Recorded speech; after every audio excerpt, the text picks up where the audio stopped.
Halo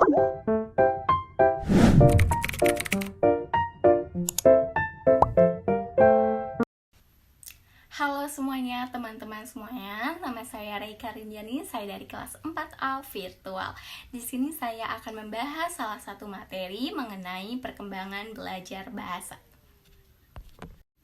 Oke, kita langsung ke pembahasannya, yaitu apa aja sih ya? Yang pertama, apa sih pengertian perkembangan bahasa? Yang kedua, bagaimana tahapan perkembangan bahasa? Ketiga, apa hubungan kemampuan bahasa dan berpikir?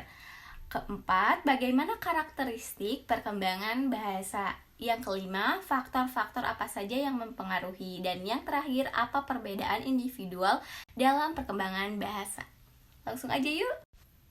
Nah, perkembangan bahasa merupakan kemampuan khas manusia yang paling kompleks. Namun, pada umumnya, perkembangan pada individu dengan kecepatan luar biasa pada awal masa kanak-kanak. Pencapaian bahasa yang amat mengesankan pada anak-anak yang sedang belajar bahasa adalah sedemikian berkeanekaragaman, sedemikian rumitnya, sehingga kadang-kadang tampak seperti sesuatu yang ajaib. Misalnya, pada tahun pertama, seorang anak mampu menggunakan kata-kata tunggal guna untuk memberi nama terhadap objek-objek yang dipandang akrab bolehnya dan untuk mengkomunikasikannya. Nah, kemudian tahapan perkembangan bahasa dapat dibedakan menjadi yang pertama, tahapan pralinguistik atau meraba umur. Pada 3 bulan sampai 1 tahun, pada tahap ini anak mengeluarkan bunyi ujaran dalam bentuk ocehan. Yang mempunyai tingkat komunikatif pada umur ini, anak mengeluarkan berbagai bunyi ujaran sebagai reaksi terhadap orang lain. Yang kedua, tahap holoprastifik atau kalimat satu kata 1 sampai 1,8 tahun. Pada usia sekitar 1 tahun, anak mulai mengucapkan kata-kata. Satu kata yang diucapkan oleh anak-anak ini harus dipandang sebagai satu kalimat penuh, mencakup aspek intelektual.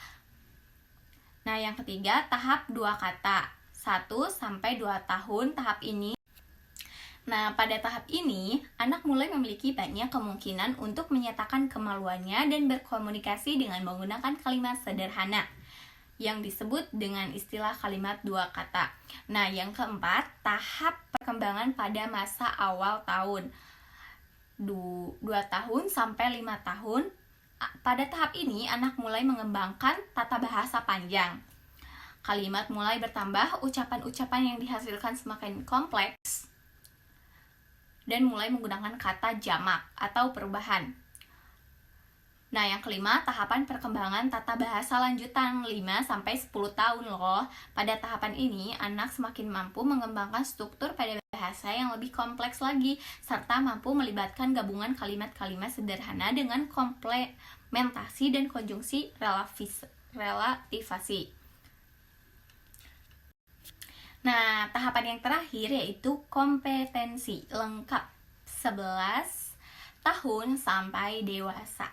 Nah, pada akhir masa kanak-kanak yang kemudian memasuki masa remaja dan dewasa, perbedaan kata terus meningkat, gaya bahasa mengalami perubahan dan semakin lancar, serta kasih dalam komunikasi, keterampilan, dan informasi atau berbahasa terus berkembang ke arah tercapainya kompetensi berbahasa secara lengkap sebagai perwujudan dan kompetensi komunikasi.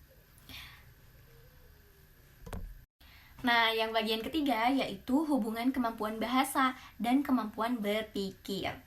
Nah, berpikir pada dasarnya merupakan rangkaian proses kognisi yang bersifat pribadi atau pemrosesan informasi processing yang berlangsung selama munculnya stimulus sampai dengan munculnya respon dan proses berpikir. Digunakan simbol-simbol yang memiliki makna atau arti tertentu bagi masing-masing individu. Manifestasi dari proses berpikir manusia yang sekaligus menjadi karakteristik dari proses berpikir manusia adalah bahasa. Nah, yang keempat, karakteristik perkembangan bahasa. Nah, karakteristik perkembangan bahasa remaja itu sesungguhnya didukung oleh perkembangan kognitif yang menurut Jean Piaget telah mencapai tahap operasional formal. Sejalan dengan perkembangan kognitif, yaitu remaja mulai mampu mengaplikasikan prinsip-prinsip berpikir formal atau berpikir ilmiah secara baik pada setiap situasi yang telah mengalami peningkatan kemampuan dalam penyusunan pola hubungan secara komprehensif. Nah, mendingan secara kritis antara fakta dan asumsi dan mengurangi pengurangan simbol-simbol dan etimologi konkret dalam mengkomunikasikannya. Nah, yang terakhir, faktor-faktor yang mempengaruhi perkembangan belajar bahasa. Ya, adapun faktor lingkungan yang besar pengaruhnya terhadap perkembangan bahasa seorang, yaitu adalah besarnya kesempatan yang diperoleh untuk melakukan proses pembelajaran dari lingkungannya. Individu yang dalam kehidupan sehari-harinya banyak berinteraksi dengan lingkungan yang kaya dalam kemampuan berbahasanya akan cenderung memiliki kesempatan yang lebih banyak dan lebih bagus untuk mengembangkan kemampuannya berbahasanya. Sebaliknya, individu yang banyak berinteraksi dengan lingkungan yang miskin kemampuan bahasanya akan cenderung terbatas pula kesempatan-kesempatan untuk mengembangkan kemampuan berbahasanya. Bahasa adalah segala bentuk komunikasi di mana pikiran dan perasaan manusia disimbolisasikan agar dapat menyampaikan arti kepada orang lain.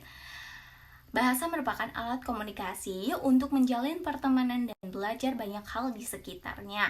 Melalui komunikasi, anak akan mampu membentuk dan membangun suatu pemahaman pengetahuan baru tentang berbanyak hal. Terima kasih, mungkin itu kesimpulan dari seluruh semuanya. Belajar banyak hal di sekitarnya. Melalui komunikasi, anak akan mampu membentuk dan membangun suatu pemahaman pengetahuan baru tentang berbanyak hal. Terima kasih, mungkin itu kesimpulan dari seluruh semuanya. Mohon maaf apabila ada salah kata. Wabillahi taufiq wal hidayah. Assalamualaikum warahmatullahi wabarakatuh.